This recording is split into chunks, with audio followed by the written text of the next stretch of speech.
ایک وقت کی بات ہے، ایک خوبصورت سا گاؤں تھا جہاں ایک تالاب تھا۔ اس تالاب میں مختلف پرندے اور جانور رہتے تھے، جن میں سب سے خوبصورت ایک بطخ تھی۔ اس بطخ کا نام بتو تھا۔ بتو نہایت ہی حسین تھی اور سب کی توجہ کا مرکز تھی۔ اس کے گولڈن براؤن پروں کی چمک اور اس کی معصوم آنکھیں ہر کسی کو متاثر کرتی تھیں۔ لیکن بتو کو خود اپنی خوبصورتی پر غرور تھا۔ وہ دوسرے پرندوں اور جانوروں کو کمتر سمجھتی تھی اور ان کے ساتھ اچھا سلوک نہیں کرتی تھی۔ ایک دن تالاب کے قریب ایک بوڑھی بطخ آئی۔ وہ بہت ہی پرانی اور تجربہ کار تھی۔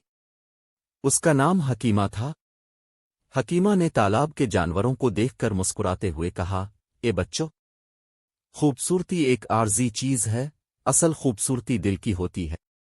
بتو نے حکیمہ کی باتوں کو نظر انداز کرتے ہوئے کہا، میرے پروں کی چمک اور میری خوبصورتی ہمیشہ رہے گی۔ مجھے کسی کی نصیحت کی ضرورت نہیں ہے۔ وقت گزرتا گیا اور موسم بدلنے لگا۔ سردی کی لہر نے تالاب کو جما دیا۔ بتو کے گولڈن براؤن پروں میں سردی کے اثرات ظاہر ہونے لگے۔ وہ بیمار ہونے لگی اور اس کی خوبصورتی کم ہونے لگی۔ دوسرے پرندے اور جانور، جو پہلے اس سے دور رہتے تھے، اب اس کی مدد کے لیے آگے آئے۔ انہوں نے اس کی دیکھ بھال کی اور اس کا خیال رکھا۔ بتو کو احساس ہوا کہ اصل خوبصورتی دل کی ہوتی ہے اور دوسروں کے ساتھ اچھا سلوک کرنا کتنا ضروری ہے۔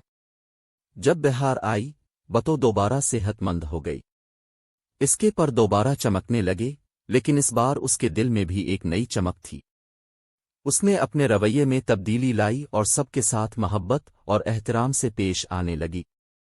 اس طرح بتو نے سیکھا کہ حقیقی خوبصورتی دل کی ہوتی ہے اور دوسروں کے ساتھ محبت اور احترام سے پیش آنا سب سے بڑی خوبی ہے۔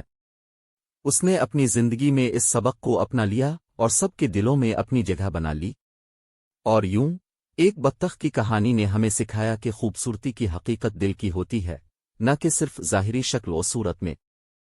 اگر میری کہانی اچھی لگی ہو تو میرے چینل کو سبسکرائب، لائک، شیئر ضرور کر دیں اور گھنٹی کے بٹن کو بھی ضرور کلک کریں تاکہ میری ہر نئی آنے والی کہانیوں کا نوٹیفیکیشن اب تک پہنچ سکے۔